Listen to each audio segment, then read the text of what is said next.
for men and for women, it is really, really important to be able to have excitement in the relationship. And if it's just a carnal release, then at some level in your life, it becomes not enough. And then you start looking for something else, a different meal. So, what I'm saying is that if you are in a relationship and you want that relationship to last and to feel good and to have great potential for wonderful sexual adventure, then it's a good idea to mix it up sometimes. So, what are some of the ways that we can mix it up? Well, as I just mentioned, it's really good idea to start with massage sometimes.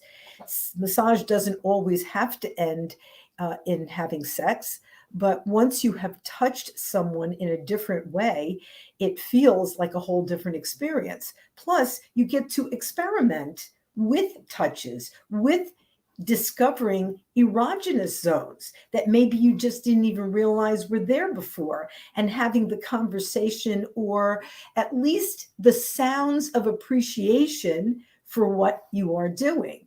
So remember, experimentation is great fun, even if you've been with this person forever. Why not take a whole new road trip all over their body? Go to places on them that you've never touched before, and tell them, I'd like to try different things with you. What do you feel about, and then fill in the blanks. What do you feel about me touching your toes? What do you feel about me touching your armpits? I mean, there are erogenous zones from the top of your head to the soles of your feet. And yet so many people just limit themselves to breasts and crotch, a little bit of butt. That's it. Okay. Lips, maybe. But the erogenous zones are everywhere. And if you give yourself this time to experiment and to discover, then every sexual encounter can be another little adventure. A slow dance is also a wonderful way to get together with your sweetie.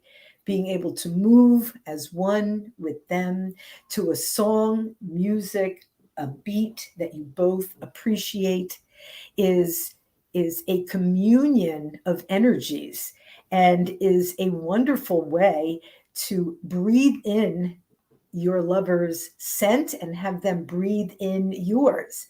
And that in itself, the pheromones that you are exchanging are intoxicating and definitely add to the allure and to the excitement. If every time you make love with the person that you care about, it's the same thing. You both take off your clothes and you start, pawing at each other. And the next thing you know, you're lying down, and a few minutes later, it's over. You are missing on the best part of being human, because we were children, we played as children, we had fun as children, and in our playtime, we used our imaginations, and that made playtime all the more fun and all the more exciting, and even a little silly. And then we grew up and we stopped playing. But the place we're supposed to play with our significant other, with our lover, is during foreplay. And foreplay can take many, many, many different forms. It all depends on your imagination. It all depends on what kind of imagination you have. And then, are you willing to share what you think with your lover? That might be a test of sorts, because some people are afraid to express their feelings. They figure like they're going to be ridiculed or laughed at or whatever. So this is really a test to see if there is that kind of trust between you. But once you know, you can open up to someone and share your fantasy, your imagination, what would seem nice, what would seem fun. And then just take it slow, very, very slow. Where normally you'd be going 100 miles an hour to rip each other's clothes off and get it done. Now there's no set time. You have an hour to fill, and at least 20 minutes of just keeping your clothes on and relating with one another with the clothes on. I know that's, but with the intention of eventually getting naked. See how much anticipation you can build. Because if you don't give yourself any room for imagination, anticipation, and building excitement, then sex is always going to be predictable and a little boring. Really, the basic act of sex is, two genitals of the male and female species coming together and rubbing each other for a little while. It's all the stuff that precedes that makes the actual act fun, exciting, delicious, worth having, and one of the greatest things that we humans can enjoy. So don't be afraid to communicate with your lover. Don't be afraid to try something different. Remember, dance is social intercourse. Massage is one of the most beautiful ways to touch another person and to learn about that person.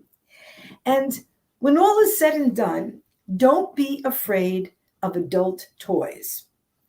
Vibrators were invented by a doctor years ago to help women overcome hysteria.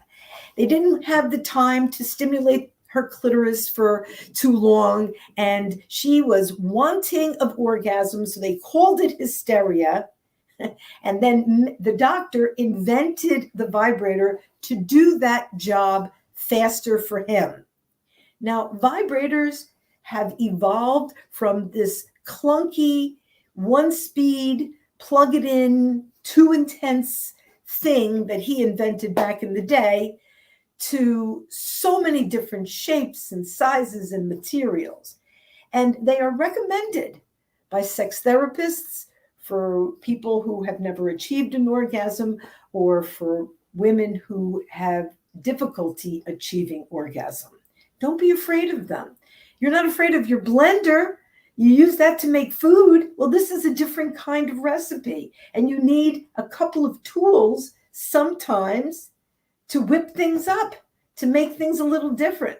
I mean, a feather is so different than, say, a soft flogger, but both of them will get the blood going, and both of them will get your imagination going. And that, my friends, is the key. Your imagination. If you're leaving your imagination out of your sexual play, you are not having as much fun as you possibly can. And sex can be a whole lot better if you realize that it's one of the greatest joys in life, and you're only going to be able to enjoy it for just so long. So while you're enjoying it, you should be enjoying it fully with your significant other, with trust, with the spirit of adventure, with the spirit of excitement, with the spirit of anticipation. And whatever that takes, remember to include it.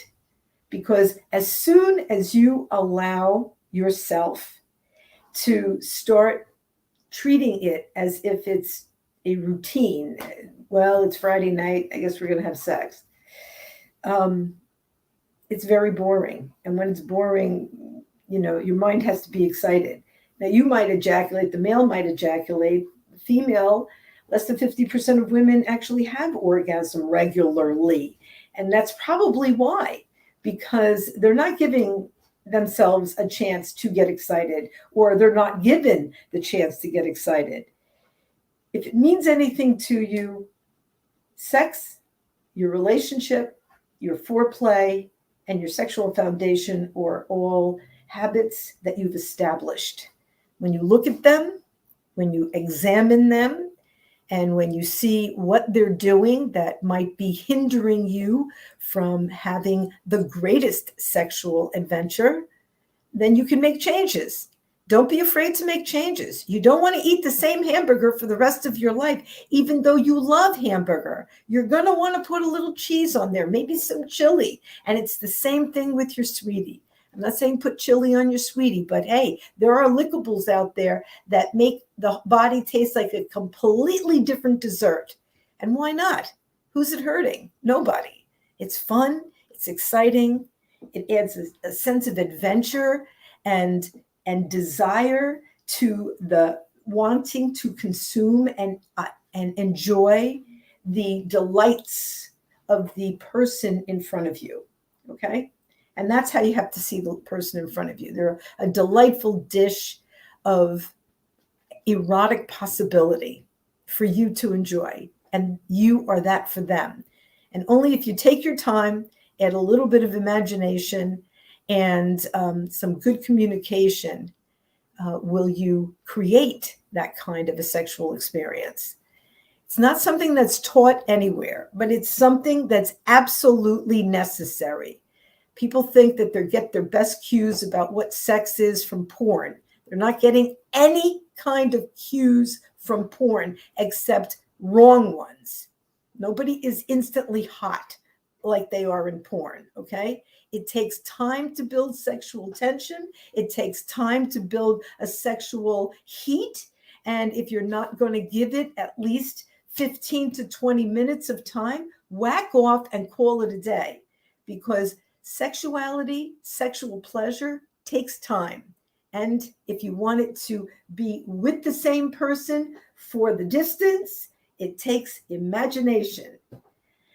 So I know you all have imagination, and I know that you might be a little afraid to express it, but, man up, woman up, and share with your partner.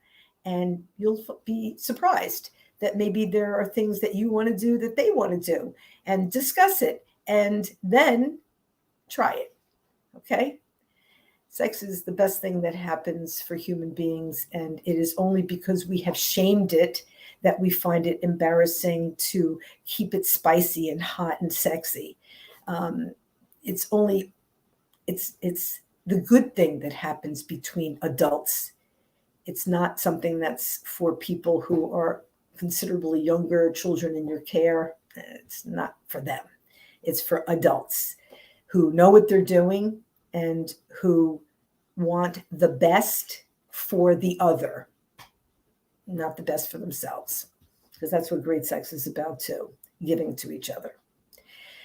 I hope this has given you some insights into the wonderfulness of preventing sexual boredom. It's something that can definitely happen, and you could be super hot for somebody, and if they do the same thing all the time, it's going to get dull. So keep your imagination fired up, try, experiment, communicate, and keep the passion, the fires of passion burning hot with the fuel that is your imagination.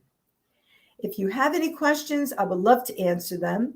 You can always send those questions to ypi69@hotmail.com, and I can answer them online, not only for you, but for anybody else who needs to hear what that's about. Thank you so much for joining me tonight on another adventure of Your Pleasure Incorporated. See you next week for another hot topic.